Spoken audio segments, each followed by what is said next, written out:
Hello students, welcome to this session. This is session number 25 of Unit 3 in C and linear data structures.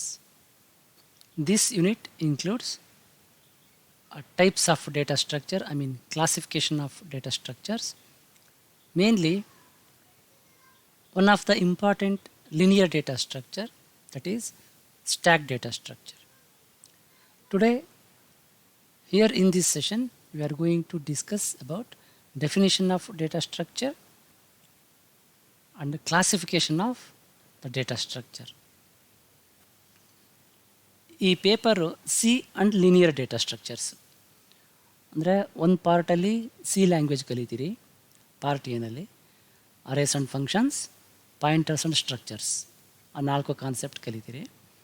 Part ಬಿನಲ್ಲಿ data structures ಕಲಿತೀರಿ. Data structures ಅದರ ಮೀನಿಂಗನ್ನು ಇವತ್ತು ನೋಡ್ಕೊಳ್ಳೋಣ, ಏನು ಹಾಗಂದರೆ ಅಂತ. ಇದರಲ್ಲಿ 2 ವರ್ಡ್ ಇದೆ, ಡೇಟಾ ಸ್ಟ್ರಕ್ಚರ್ ಅಂತ ಹೇಳಿ. ನಮಗೆ ಎಲ್ಲರಿಗೂ ಈಗ ಡೇಟಾ ಅಂದರೆ ಏನು ಅಂತ ಗೊತ್ತಿದೆ. ಯಾವುದೇ ಕಂಪ್ಯೂಟರು ಪ್ರೋಸೆಸಿಂಗ್ ಮಾಡಬೇಕು ಅಂತಂದರೆ, ಸಮ್ ಕ್ಯಾಲ್ಕುಲೇಷನ್ ಮಾಡಬೇಕು ಅಂತಂದರೆ ಅದಕ್ಕೆ ನಾವು ಡೇಟಾ ಕೊಡಬೇಕು. ಡೇಟಾ ಕೊಟ್ಟು ಅದನ್ನು ಪ್ರೋಸೆಸ್ ಮಾಡಿಸಿ ಆಮೇಲೆ ಅದರಿಂದ ಮೀನಿಂಗ್ಫುಲ್ ಇನ್ಫಾರ್ಮೇಷನನ್ನು ಹೊರತೆಗಿತೀವಿ, ಅದನ್ನ ಔಟ್ಪುಟ್ ಅಂತ ಹೇಳ್ತೀವಿ. ಸೊ ವಿತೌಟ್ ಡೇಟಾ ಯಾವುದೇ ಕಂಪ್ಯೂಟರು ಅಥವಾ ಯಾವುದೇ ಡಿಜಿಟಲ್ ಕಂಪ್ಯೂಟರ್ ವರ್ಕ್ ಆಗೋದು ಮೀನಿಂಗ್ಲೆಸ್. ಅದು ಅಷ್ಟು ಇಂಪಾರ್ಟೆಂಟ್ ಡೇಟಾ. ಆಮೇಲೆ ಡೇಟಾ ಡ್ರಿವನ್ ವರ್ಲ್ಡ್ ಅಂತ ಕರಿತೀವಿ ಇದನ್ನು. ಯಾವುದೇ ಅಪ್ಲಿಕೇಶನ್ ತಗೊಳ್ಳಿ, ಯಾವುದೇ ಫೀಲ್ಡ್ ತಗೊಳ್ಳಿ, ಎಲ್ಲವೂ ಕೂಡ ಡೇಟಾ ಮೇಲೆ ಡಿಪೆಂಡ್ ಆಗಿರುತ್ತೆ. ಅದಕ್ಕೆ ಇದನ್ನು ಡೇಟಾ ಡ್ರಿವನ್ ವರ್ಲ್ಡ್ ಅಂತ ಹೇಳ್ತೀವಿ. ಅದರಲ್ಲೂ ಕಂಪ್ಯೂಟರ್ ಸೈನ್ಸ್ ಸ್ಟೂಡೆಂಟ್ಸ್ಗೆ ಅದರ ಏನು ಡೇಟಾ ಅನ್ನೋದು ಎಷ್ಟು ಇಂಪಾರ್ಟೆಂಟ್ ಅಂತ ಗೊತ್ತಿರಬೇಕು. ಫಾರ್ ಎಕ್ಸಾಂಪಲ್ ನೋಡಿ, ನೀವು ನಿಮ್ಮ ಮೊಬೈಲಲ್ಲಿ ಯಾವುದೇ ವೆಬ್ಸೈಟ್ಗೆ ಜಾಯಿನ್ ಆಗಬೇಕು, ಲಾಗಿನ್ ಆಗಬೇಕು ಅಂತಂದರೂ ಕೂಡ, ಯಾವುದೇ ಆ್ಯಪನ್ನು ಡೌನ್ಲೋಡ್ ಮಾಡಿಕೊಂಡ್ರೂ ಕೂಡ ಬಹುತೇಕ ಎಲ್ಲ ಆ್ಯಪ್ಗಳಲ್ಲೂ ಕೂಡ ನಿಮ್ಮ ಡೇಟಾ ಕೇಳ್ತಾರೆ, ಇನ್ಫಾರ್ಮೇಷನ್, ಯೂಸರ್ ನೇಮ್ ಏನು, ಅದಕ್ಕೊಂದು ಪಾಸ್ವರ್ಡು, ಮೊಬೈಲ್ ನಂಬರು, ಹೀಗೆ ನಿಮ್ಮ ಡೇಟಾನ ಪ್ರಿಸರ್ವ್ ಮಾಡ್ತಾರೆ. ಪ್ರಿಸರ್ವ್ ಮಾಡಿ ನೀವು ಏನನ್ನು ಹುಡುಕ್ತಾ ಇದ್ದೀರಿ, ಸರ್ಚ್ ಮಾಡ್ತಾ ಇದ್ದೀರಿ, ಏನನ್ನು ಯೂಸ್ ಮಾಡ್ತಾ ಇದ್ದೀರಿ ಅನ್ನೋದ್ರ ಡೇಟಾನು ಕೂಡ ಟ್ರ್ಯಾಕ್ ಮಾಡ್ತಾರೆ.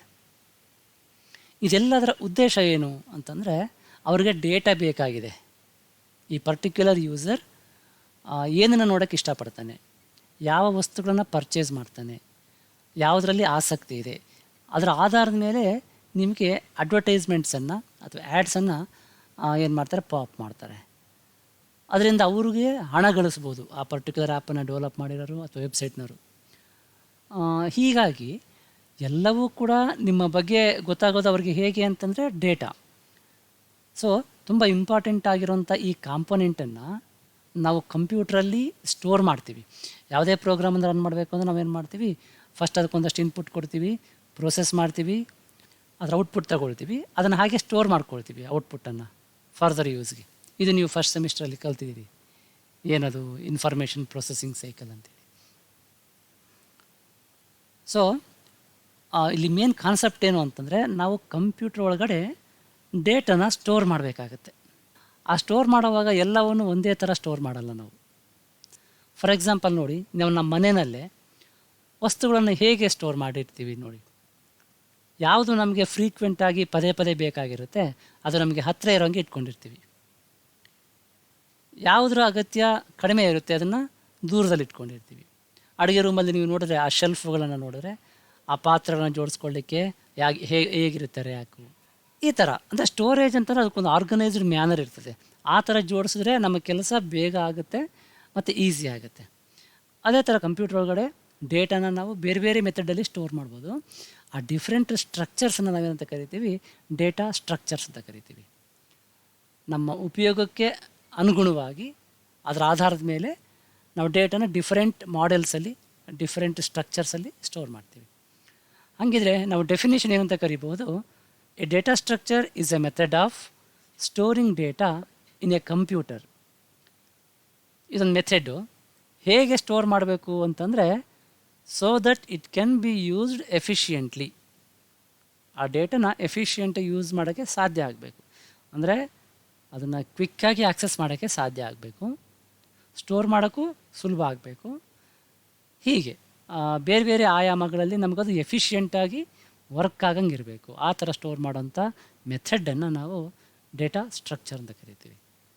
Data structure mainly deals with the study of how the data is organised in memory. Memory ಒಳಗಡೆ ಡೇಟಾ ಹೇಗೆ ಸ್ಟೋರ್ ಆಗಿದೆ ಅನ್ನೋದನ್ನು ಸ್ಟಡಿ ಮಾಡೋಕ್ಕೆ ಹೆಲ್ಪ್ ಆಗುತ್ತೆ data structures. How efficiently the data can be stored in the memory. ನಾನು ಈಗಾಗಲೇ ಹೇಳ್ದಂಗೆ ಎಲ್ಲ ಡೇಟಾನು ಒಂದೇ ಥರ ಸ್ಟೋರ್ ಮಾಡೋಕ್ಕಾಗಲ್ಲ. ಸೊ ಎಫಿಷಿಯೆಂಟಾಗಿ ಎಷ್ಟು ರೀತಿಯಲ್ಲಿ ಸ್ಟೋರ್ ಮಾಡ್ಬೋದು ಅನ್ನೋದನ್ನು ಕೂಡ ನಾವು ಡೇಟಾ ಸ್ಟ್ರಕ್ಚರ್ಸಲ್ಲಿ ಕಲಿತೀವಿ. How efficiently the data can be retrieved and manipulated. Store ಆಗಿರೋಂಥ ಡೇಟಾನ ಯೂಸರು ಎಷ್ಟು ಕ್ವಿಕ್ಕಾಗಿ, ಎಷ್ಟು ಎಫಿಷಿಯೆಂಟಾಗಿ ರಿಟ್ರೀವ್ ಮಾಡ್ಬೋದು. ರಿಟ್ರೀವ್ ಅಂತಂದರೆ ಆ್ಯಕ್ಸೆಸಿಂಗ್ ಮಾಡೋದು, ಮತ್ತು ಆ ಡೇಟಾನ ಮ್ಯಾನಿಪ್ಯುಲೇಟ್ ಮಾಡೋದು ಅನ್ನೋದ್ರ ಬಗ್ಗೆ ನಾವಿಲ್ಲಿ ತಿಳ್ಕೊಳ್ತೀವಿ ಡೇಟಾ ಸ್ಟ್ರಕ್ಚರ್ಸಲ್ಲಿ. ಆಮೇಲೆ the possible ways in which different data items are logically related. ನಾವು ಈ ಸ್ಟೋರ್ ಮಾಡಿರೋಂಥ ಡೇಟಾ ಐಟಮ್ಸ್ ಏನಿದಾವಲ್ವಾ, ಅವು ಒಂದಕ್ಕೊಂದು ರಿಲೇಟ್ ಆಗಿರ್ತವೆ, ಲಾಜಿಕಲಿ ರಿಲೇಟ್ ಆಗಿರ್ತವೆ. ಸೊ ಎಷ್ಟೆಷ್ಟು ರೀತಿಯಲ್ಲಿ ನಾವು ಅವುಗಳ ಮಧ್ಯೆ ರಿಲೇಷನನ್ನು ಬಿಲ್ಡಪ್ ಮಾಡಬಹುದು, ಒಂದು ಡೇಟಾ ಇನ್ನೊಂದು ಡೇಟಾ ಐಟಮ್ಗೆ ಹೇಗೆ ರಿಲೇಟ್ ಆಗಿದೆ ಅನ್ನೋದನ್ನು ಕೂಡ ನಾವಿಲ್ಲಿ ಸ್ಟಡಿ ಮಾಡ್ತೀವಿ. ಇದಿಷ್ಟು ಡೇಟಾ ಸ್ಟ್ರಕ್ಚರ್ ಮೇನಾಗಿ ಡೀಲ್ ಮಾಡೋಂಥ ಅಂಶಗಳು. ಇದಾದಮೇಲೆ ಈಗ ಆಲ್ರೆಡಿ ನಾವು ಒಂದಷ್ಟು ಡೇಟಾ ಸ್ಟ್ರಕ್ಚರ್ಸ್ ಮೆಥಡ್ಸನ್ನು ಯೂಸ್ ಮಾಡ್ತಾ ಇದ್ದೀವಿ ಸ್ಟೋರ್ ಮಾಡಲಿಕ್ಕೆ ಅಂತ. ಅವುಗಳ ಬಗ್ಗೆ ಫಸ್ಟ್ ಪರಿಚಯ ಮಾಡ್ಕೋಬೇಕು ನಾವು, ಅಂದರೆ ಅದನ್ನು ಕ್ಲಾಸಿಫಿಕೇಷನ್ ಹೇಗಿರುತ್ತೆ ನೋಡಬೇಕು. This is classification of data structures.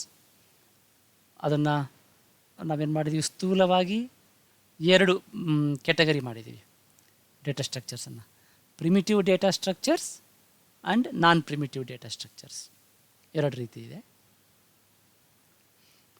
Primitive data structures ಅಂತಂದರೆ ಇದು ತೀರಾ ಬೇಸಿಕ್ ಡೇಟಾ ಸ್ಟ್ರಕ್ಚರ್ಸ್, ಹಿಂದಿನಿಂದ ಯೂಸ್ ಮಾಡ್ತಾ ಇರೋವಂಥದ್ದು, ಕಂಪ್ಯೂಟರ್ಸ್ಗೆ ಸುಲಭವಾಗಿ ಅರ್ಥ ಆಗೋವಂಥದ್ದು.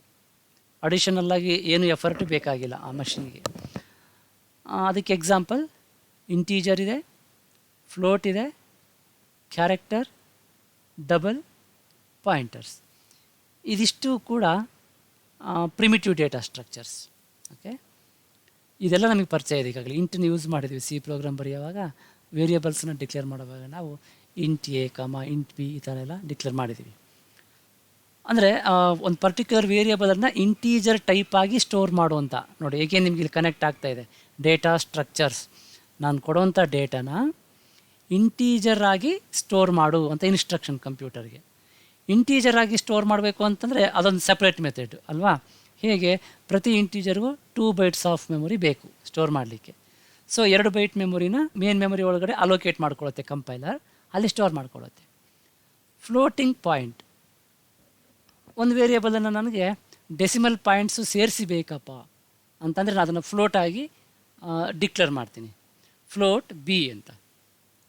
ಆಗ ಬಿ ಅನ್ನೋ ವೇರಿಯೇಬಲನ್ನು ಕಂಪೈಲರ್ ಏನು ಮಾಡುತ್ತೆ, ಫ್ಲೋಟಿಂಗ್ ಅಂದರೆ ಆ ಫ್ಲೋಟ್ ಮೆಥಡಲ್ಲಿ ಸ್ಟೋರ್ ಮಾಡುತ್ತೆ. ಇವಾಗ ಇಂಟೀಜರೇ ಬೇರೆ, ಫ್ಲೋಟೇ ಬೇರೆ. ಫ್ಲೋಟ್ಗೆ 4 ಬೈಟ್ಸ್ ಆಫ್ ಮೆಮೊರಿ ಬೇಕು. ಒಂದು ಫ್ಲೋಟ್ ವ್ಯಾಲ್ಯೂನ ಸ್ಟೋರ್ ಮಾಡ್ಕೊಳ್ಳೋಕ್ಕೆ 4 ಬೈಟ್ಸ್ ಆಫ್ ಮೆಮೊರಿ ಬೇಕು. ಯಾಕೆಂದರೆ ಅಲ್ಲಿ ಹೋಲ್ ಪಾರ್ಟ್ ಇರುತ್ತೆ, ಮ್ಯಾಂಟಿಸಾ ಪಾರ್ಟ್ ಇರುತ್ತೆ, ಡೆಸಿಮಲ್ ಇರುತ್ತೆ. ಸೊ ಅದಕ್ಕೆ ಜಾಸ್ತಿ ಮೆಮೊರಿ ಬೇಕಾಗುತ್ತೆ. ಸೊ 4 ಬೈಟ್ಸ್ ಆಫ್ ಮೆಮೊರಿ ಬೇಕು. ಕ್ಯಾರೆಕ್ಟರ್, ಇಲ್ಲಿ ನಾವು ಕೊಡುವಂಥ ಡೇಟಾ ಕ್ಯಾರೆಕ್ಟರ್ ಫಾರ್ಮಲ್ಲಿ ಸ್ಟೋರ್ ಆಗುತ್ತೆ. ಕ್ಯಾರೆಕ್ಟರ್ ಅಂತಂದರೆ ABCD A to Z capital letters, A to Z lower case letters, ಹೀಗೆ ಇದನ್ನು ಕೂಡ ನಾವು ಡೇಟಾ ಪ್ರೊಸೆಸ್ ಮಾಡ್ತೀವಿ. ಡೇಟಾ ಅಂದರೆ ಬರೀ ಇಂಟೀಜರ್ಸ್ ಅಷ್ಟೇ ಅಲ್ಲಲ್ಲ. ಈಗ ಒಂದು ಕಾಲ ಇತ್ತು, ಕಂಪ್ಯೂಟರ್ ಅಂತಂದರೆ ಬರೀ ಕ್ಯಾಲ್ಕುಲೇಟರ್ ಥರ ನಂಬರ್ಸನ್ನು, ಇಂಟೀಜರ್ಸನ್ನ ತೊಗೊಂಡು ಕ್ಯಾಲ್ಕುಲೇಟ್ ಮಾಡಿ ಒಂದು ರಿಸಲ್ಟನ್ನು ತೊಗೊಳ್ಳೋಂಥದ್ದಾಗಿತ್ತು. ಆದರೆ ಈಗಿನ ಕಂಪ್ಯೂಟರು ಕಾಂಪ್ಲಿಕೇಟೆಡ್ ಆಗಿ ಡೆವಲಪ್ ಆಗಿದೆ. ಅದರ ಯೂಸಸ್ಸು ಕೂಡ ಅಷ್ಟೇ ವೈಡಾಗಿ ಎಕ್ಸ್ಟೆಂಡ್ ಆಗಿದೆ. ಈ ನಾನಾ ಥರದ ಡೇಟಾನ ನಾವೇನು ಮಾಡ್ತೀವಿ, ಪ್ರೋಸೆಸ್ ಮಾಡಬೇಕಾಗತ್ತೆ. ನಂಬರ್ಸ್ ಇರುತ್ತೆ, ಕ್ಯಾರೆಕ್ಟರ್ಸ್ ಇರುತ್ತೆ, ಇಮೇಜಸ್ ಇರುತ್ತೆ, ಇಮೇಜಸ್ಸನ್ನು ಪ್ರೊಸೆಸ್ ಮಾಡಬೇಕು, ಮಲ್ಟಿಮೀಡಿಯಾ ಡೇಟಾನ ಪ್ರೊಸೆಸ್ ಮಾಡಬೇಕು. ಅವೆಲ್ಲವನ್ನು ಕೂಡ ಒಂದೇ ಥರ ಸ್ಟೋರ್ ಮಾಡಿ ಒಂದೇ ಥರ ಪ್ರೊಸೆಸ್ ಮಾಡೋಕ್ಕೆ ಸಾಧ್ಯ ಆಗಲ್ವಲ್ಲ. ಹಾಗಾಗಿ ನಾವು ಡಿಫರೆಂಟ್ ಟೈಪ್ ಆಫ್ ಡೇಟಾ ಟೈಪ್ಸನ್ನು ಯೂಸ್ ಮಾಡ್ತೀವಿ. ನೀವು ಪ್ರತಿ ಪ್ರೋಗ್ರಾಮಿಂಗ್ ಲ್ಯಾಂಗ್ವೇಜ್ ಕಲಿಯೋವಾಗಲೂ ಇದನ್ನು ಕಲಿತೀರಿ, ಡೇಟಾ ಟೈಪ್ಸ್ ಅಂತೇಳಿ. ಅಂದರೆ ಆ ಪ್ರೋಗ್ರಾಮಿಂಗ್ ಲ್ಯಾಂಗ್ವೇಜಲ್ಲಿ ಯಾವ್ಯಾವ ಥರದ ಡೇಟಾ ಸ್ಟೋರ್ ಮಾಡ್ಬೋದು, ನೀವು ಮ್ಯಾನ್ಯುಪ್ಯುಲೇಟ್ ಮಾಡ್ಬೋದು ಅಂತ. ಡಬಲ್, ಈ ಫ್ಲೋಟ್ ಇದೆಯಲ್ವಾ, ತುಂಬ ದೊಡ್ಡ ಫ್ಲೋಟಿಂಗ್ ಪಾಯಿಂಟ್ ನಂಬರ್ ಇತ್ತು, ಪೈ ವ್ಯಾಲ್ಯೂನ ಸ್ಟೋರ್ ಮಾಡಬೇಕು ಫ್ಲೋಟ್ ಆಗಿ, ಮತ್ತು ಮಾಸ್ ಆಫ್ ಎಲೆಕ್ಟ್ರಾನ್, ಈ ಥರದ ದೊಡ್ಡ ದೊಡ್ಡ ವ್ಯಾಲ್ಯೂಸನ್ನ ಸ್ಟೋರ್ ಮಾಡ್ಕೊಳ್ಳೋಕ್ಕೆ ನಮಗೆ ಫ್ಲೋಟ್ ಸಾಕಾಗಲ್ಲ, 4 ಬೈಟ್ಸ್ ಸಾಕಾಗಲ್ಲ, ಇನ್ನೂ ಜಾಸ್ತಿ ಬೇಕಾಗುತ್ತೆ. ಅಂಥ ಟೈಮಲ್ಲಿ ನಾವು ಡಬಲ್ ಅನ್ನೋಂಥ ಡೇಟಾ ಟೈಪನ್ನು ಯೂಸ್ ಮಾಡ್ತೀವಿ. ಡಬಲ್ ಅದರಲ್ಲಿ ನೀವು 8 ಬೈಟ್ಸ್ ಮೆಮೊರಿನ ಯೂಸ್ ಮಾಡ್ಕೋಬೋದು ಒಂದು ವ್ಯಾಲ್ಯೂ ಸ್ಟೋರ್ ಮಾಡೋಕ್ಕೆ. ಓಕೆ, ಸೊ ಇವೆಲ್ಲವೂ ಪ್ರಿಮಿಟಿವ್, ಈಗ ಆಲ್ರೆಡಿ ಕಂಪ್ಯೂಟರ್ಗೆ ಸುಲಭವಾಗಿ ಅರ್ಥ ಆಗುವಂಥದ್ದು, ಪಾಯಿಂಟರ್ಸು ಕೂಡ. ಸೊ ಇದಿಷ್ಟು ಪ್ರಿಮಿಟಿವ್. ಯಾಕೆ ಇದನ್ನು ಪ್ರಿಮಿಟಿವ್ ಅಂತ ಕರಿತೀವಿ ಅಂತ ನಾವು ನೆಕ್ಸ್ಟ್ ಸ್ಲೈಡಲ್ಲಿ ನೋಡೋಣ. ಸೆಕೆಂಡ್ ಒನ್ ನಾನ್ ಪ್ರಿಮಿಟಿವ್. ಇದರಲ್ಲಿ ಮತ್ತೆ 2 ಕೆಟಗರಿ ಇದೆ ನಾನ್ ಪ್ರಿಮಿಟಿವಲ್ಲಿ. ಈಗ ಇದು ಡಿಫ್ರೆನ್ಸ್ ಗೊತ್ತಾಗಬೇಕು ನಿಮಗೆ. ಪ್ರಿಮಿಟಿವ್ ಅಂತಂದರೆ ತೀರಾ ಬೇಸಿಕ್ ಡೇಟಾ ಟೈಪ್ಸ್, ನಾನ್ ಪ್ರಿಮಿಟಿವ್ ಅಂತಂದರೆ ಅಲ್ಲ. ಇದರಲ್ಲಿ ಲಿನಿಯರ್ ಇದೆ ಮತ್ತು ನಾನ್ ಲಿನಿಯರ್ ಇದೆ. ಲಿನಿಯರ್ ಡೇಟಾ ಸ್ಟ್ರಕ್ಚರ್ಸ್, ನಾನ್ ಲಿನಿಯರ್ ಡೇಟಾ ಸ್ಟ್ರಕ್ಚರ್ಸ್. ನಿಮಗೆ ಈ ಸೆಮಿಸ್ಟರಲ್ಲಿ ಲಿನಿಯರ್ ಡೇಟಾ ಸ್ಟ್ರಕ್ಚರ್ಸ್ ಮೇಲೆ ಕಾನ್ಸಂಟ್ರೇಟ್ ಮಾಡ್ತೀವಿ. ಈ ಸರಿ ನಮಗೆ ಪ್ರಿಸ್ಕ್ರೈಬ್ ಮಾಡಿರೋ ಸಿಲೆಬಸ್ಸು ಲಿನಿಯರ್ ಡೇಟಾ ಸ್ಟ್ರಕ್ಚರ್ಸ್ ಮೇಲೆ ಇದೆ. ಸೊ ಹಾಗಾಗಿ ನಾವು ಇದಕ್ಕೆ ಜಾಸ್ತಿ ಕಾನ್ಸಂಟ್ರೇಟ್ ಮಾಡ್ತೀವಿ. ನಾನ್ ಲಿನಿಯರಲ್ಲಿ ಟ್ರೀಸ್ ಮತ್ತು ಗ್ರಾಫ್ಸ್ ಇದೆ. ಲಿನಿಯರಲ್ಲಿ arrays, stacks, queues and linked lists ಇದೆ. ಇಲ್ಲಿ ನೀವು ಲಿನಿಯರ್ ಅಂತಂದರೆ ಅರ್ಥ ನಿಮಗೆ ಗೊತ್ತಿರಬೇಕು, ಒಂದು ಲೈನ್ ಅಂತ, ಸ್ಟ್ರೈಟ್ ಲೈನ್ ಅಂತ, ಸೀಕ್ವೆನ್ಷಿಯಲ್ ಸ್ಟ್ರಕ್ಚರ್. ಇದು ಒಂದು ಮೆಥಡ್, ನಾವು ಡೇಟಾನ ಕಂಪ್ಯೂಟರ್ ಒಳಗಡೆ ಲಿನಿಯರ್ ಶೇಪಲ್ಲಿ ಅಥವಾ ಲಿನಿಯರ್ ಸ್ಟ್ರಕ್ಚರಲ್ಲಿ ಸ್ಟೋರ್ ಮಾಡಬಹುದು. ಆ ಥರ ಸ್ಟೋರ್ ಮಾಡೋಂಥ ಡೇಟಾ ಸ್ಟ್ರಕ್ಚರ್ಸ್ ಎಲ್ಲವೂ ಕೂಡ ಲಿನಿಯರ್ ಡೇಟಾ ಸ್ಟ್ರಕ್ಚರ್ಸ್. ನಾನ್ ಲಿನಿಯರ್ ಅಂತಂದರೆ ಇಲ್ಲಿ ಲಿನಿಯರ್ ಆಗಿರಲ್ಲ, ಬ್ರಾಂಚ್ ಆಗುತ್ತೆ, ಅದಕ್ಕೆ ಅದನ್ನು ನಾನ್ ಲಿನಿಯರ್ ಅಂತ ಹೇಳ್ತೀವಿ. ಇವೆರಡು ಟ್ರೀಸ್ ಆ್ಯಂಡ್ ಗ್ರಾಫ್ಸ್. ನಾವು ಸದ್ಯಕ್ಕೆ ಇದ್ರ ಬಗ್ಗೆ ನಮ್ಮ ಗಮನ ಇಲ್ಲಿ ಕೊಡೋದು ಬೇಡ, ನಮ್ಮ ಫೋಕಸ್ ಏನಿದ್ರೆ ಈ ಕಡೆ ಇರಲಿ. ಲಿನಿಯರ್ ಡೇಟಾ ಸ್ಟ್ರಕ್ಚರ್ಸಲ್ಲಿ ಅರೇಸನ್ನು ನಾವು ಫಸ್ಟ್ ಯೂನಿಟಲ್ಲಿ ಕಲ್ತಿದ್ದೀವಿ ಆಲ್ರೆಡಿ. ಅರೇಸ್ ಆ್ಯಂಡ್ ಫಂಕ್ಷನ್ ಒಳಗಡೆ ಅರೇಸ್ ಅಂತಂದರೆ ಹೇಗಿರುತ್ತೆ, ಹೇಗೆ ಸ್ಟೋರ್ ಮಾಡ್ತೀವಿ ಡೇಟಾನಲ್ಲಿ ನೋಡಿ. ಇದು ಒಂದು ಡೇಟಾ ಸ್ಟ್ರಕ್ಚರ್, ಅರೇ ಒಂದು ಡೇಟಾ ಸ್ಟ್ರಕ್ಚರ್ ಅಲ್ವಾ. ಸೊ ಅರೇನಲ್ಲಿ ನಾವು ಡೇಟಾನ ಸ್ಟೋರ್ ಮಾಡೋಂಥ ಮೆಥಡೇ ಬೇರೆ. ಹೇಗೆ ನಾವು ಡೇಟಾ ಸ್ಟೋರ್ ಮಾಡ್ತೀವಿ ಅರೇನಲ್ಲಿ, ಒಂದು ಸಿಂಗಲ್ ವೇರಿಯಬಲ್ ನೇಮನ್ನು ಇಟ್ಕೊಳ್ತೀವಿ. ಆ ಸಿಂಗಲ್ ವೇರಿಯಬಲ್ ನೇಮ್ ಕೆಳಗಡೆ ನೀವು ಮಲ್ಟಿಪಲ್ ವ್ಯಾಲ್ಯೂಸನ್ನು ಆಫ್ ಸಿಮಿಲರ್ ಡೇಟಾ ಟೈಪ್, ಅಂದರೆ ಎಲ್ಲವೂ ಇಂಟಿಜರ್ ಟೈಪೇ ಆಗಿರಬೇಕು, ಆ ಥರ ಒಂದೇ ಡೇಟಾ ಟೈಪಲ್ಲಿರೋಂಥ ವೇರಿಯಬಲ್ಸನ್ನು ನೀವು ಒಂದೇ ನೇಮಲ್ಲಿ ಸ್ಟೋರ್ ಮಾಡ್ಬೋದು. ಎ ಆಫ್ 10 ಅಂತ ಡಿಕ್ಲೇರ್ ಮಾಡಿಕೊಂಡ್ರೆ ಅದು 10 ವ್ಯಾಲ್ಯೂಸನ್ನು ನೀವು ಎ ಎಸ್ ಒಳಗಡೆ ಸ್ಟೋರ್ ಮಾಡ್ಕೋಬೋದು. ಆ 10 ವ್ಯಾಲ್ಯೂಸು ಹೇಗೆ ಸ್ಟೋರ್ ಆಗಿರುತ್ತೆ ಮೆಮೊರಿ ಒಳಗಡೆ ಅಂತಂದರೆ ಸೀಕ್ವೆನ್ಷಿಯಲ್ ಸ್ಟೋರ್ ಆಗಿರುತ್ತೆ, ಒಂದಾದ ನಂತರ ಒಂದು ಕಂಟಿನ್ಯೂಯಸ್ ಮೆಮೊರಿ ಲೊಕೇಶನ್ಸಲ್ಲಿ ಸ್ಟೋರ್ ಆಗಿರುತ್ತೆ. ಹಾಗಾಗಿ ನಾವು ಅದನ್ನು ಸೀಕ್ವೆನ್ಷಿಯಲ್ ಅರೇ, ಕಾಂಟಿಗ್ಯೂಯಸ್ ಮೆಮೊರಿ ಅಲೋಕೇಶನ್ ಅಂತ ಕರಿತೀವಿ. ಸ್ಟ್ಯಾಕ್ಸಲ್ಲಿ ಡಿಫ್ರೆನ್ಸ್ ಆಗುತ್ತೆ, ಅರೇಗಿಂತ ಬೇರೆ ಥರ ಡೇಟಾನ ಸ್ಟೋರ್ ಮಾಡೋದು ಅಥವಾ ಆ್ಯಕ್ಸೆಸ್ ಮಾಡೋದು. ಓಕೆ, ಈಗ ನಾವು ಲಿನಿಯರ್ ಡೇಟಾ ಸ್ಟ್ರಕ್ಚರ್, ನಾನ್ ಲಿನಿಯರ್ ಡೇಟಾ ಸ್ಟ್ರಕ್ಚರ್ ಅಂತಂದರೆ ಏನು ಅಂತ ಇನ್ನೊಂದು ಸರಿ ಅದನ್ನು ನೋಡಿಕೊಂಡು ಸ್ಟ್ಯಾಕ್ಸ್ಗೆ ಹೋಗೋಣ. ಇದು ಡಿಫ್ರೆನ್ಸ್ ಪ್ರಿಮಿಟಿವ್ ಡೇಟಾ ಸ್ಟ್ರಕ್ಚರ್ಸ್ಗೂ ನಾನ್ ಪ್ರಿಮಿಟಿವ್ ಡೇಟಾ ಸ್ಟ್ರಕ್ಚರ್ಸ್ಗೂ. ನಾನು ಈಗಾಗಲೇ ಹೇಳಿದಂಗೆ ಪ್ರಿಮಿಟಿವ್ ತೀರಾ basic type of data structures ಇವು. These are data structures that can be manipulated directly by machine instructions. ಈ ಮಷಿನ್ ಇನ್ಸ್ಟ್ರಕ್ಷನ್ಸ್ ಏನಿದೆಯಲ್ಲ ಅದರಿಂದ ಡೈರೆಕ್ಟಾಗೆ ಇವನ್ನು ಪ್ರೋಸೆಸ್ ಮಾಡ್ಬೋದು, ಮ್ಯಾನಿಪ್ಯುಲೇಟ್ ಮಾಡ್ಬೋದು. ಎಕ್ಸ್ಟ್ರಾ ಯೂಸರ್ ಏನು ಡಿಫೈನ್ ಮಾಡೋಂಥ ಅಗತ್ಯ ಇಲ್ಲ, ಅದಕ್ಕೆ ಕಂಪ್ಯೂಟರ್ ಮಷಿನ್ಗೆ ಇನ್ಸ್ಟ್ರಕ್ಷನ್ಸ್ ಕೊಡೋಂಥ ಅಗತ್ಯ ಇಲ್ಲ. ಇದನ್ನು ಹೀಗೆ ಸ್ಟೋರ್ ಮಾಡು, ಇದರಲ್ಲಿ ಇಷ್ಟು ಎಲಿಮೆಂಟ್ಸ್ ಇದ್ದಾವೆ, ಇದಕ್ಕೆ ಇಷ್ಟು ಬೈಟ್ಸ್ ಆಫ್ ಮೆಮೊರಿ ಬೇಕು ಅಂತ ಸೆಪರೇಟಾಗಿ ಇನ್ಸ್ಟ್ರಕ್ಷನ್ಸ್ ಕೊಡೋಂಗಿಲ್ಲ. ಅದು ಮಷಿನ್ಗೆ ಸುಲಭಕ್ಕೆ ಅರ್ಥ ಆಗಿಬಿಡುತ್ತೆ. ಡೈರೆಕ್ಟಾಗಿ ಅವು ಇವನ್ನ ಮ್ಯಾನಿಪ್ಯುಲೇಟ್ ಮಾಡ್ತವೆ. ಯಾವ್ಯಾವುದು?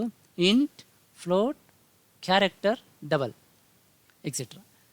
ನೀವು ಇಂಟ್ ಎ ಅಂತ ಡಿಕ್ಲೇರ್ ಮಾಡಿದ್ರೆ ಮಷಿನ್ಗೆ ಸುಲಭಕ್ಕೆ ಗೊತ್ತಾಗುತ್ತೆ ಏನಂತ, ಇದು ಇಂಟೀಜರ್ ಟೈಪ್ ಆಫ್ ವೇರಿಯಬಲ್, ಅದಕ್ಕೆ 2 ಬೈಟ್ಸ್ ಆಫ್ ಮೆಮೊರಿ ಬೇಕಾಗುತ್ತೆ, ರಿಸರ್ವ್ ಮಾಡುತ್ತೆ. ಇಲ್ಲಿ ಯೂಸರ್ ಏನು ಮತ್ತೆ ತಲೆ ಕೆಡಿಸ್ಕೊಳ್ಳೋಗತ್ತೆ ಇಲ್ಲ, ಆಯಿತಾ. ಆದರೆ ನಾನ್ ಪ್ರಿಮಿಟಿವಲ್ಲಿ these are the data structures that cannot be manipulated directly by machine instructions. ಅಲ್ಲಿ ಇವನ್ನ ಡಿರೈವ್ಡ್ ಡೇಟಾ ಟೈಪ್ಸ್ ಅಂತಲೂ ಕೂಡ ಕರಿತೀವಿ. ನಾನ್ ಪ್ರಿಮಿಟಿವ್ನ ಡಿರೈವ್ಡ್ ಡೇಟಾ ಟೈಪ್ಸ್. ಈ ಬೇಸಿಕ್ ಡೇಟಾ ಟೈಪ್ಸ್ ಏನಿದ್ದಾವೆ ಇವನ್ನು ಯೂಸ್ ಮಾಡಿಕೊಂಡು ನಾವು ಇವನ್ನ ಡಿರೈವ್ ಮಾಡಿರ್ತೀವಿ. Example: arrays, structures, stacks, queues, linked lists, files etcetera. ಇವೆಲ್ಲವೂ ಕೂಡ ಇದೇ ಥರನೇ ವರ್ಕ್ ಆಗುತ್ತೆ. ಈ ಡೇಟಾ ಸ್ಟ್ರಕ್ಚರ್ಸ್ ಹೇಗಿದಾವೋ ಹಾಗೆ ವರ್ಕ್ ಆಗುತ್ತೆ.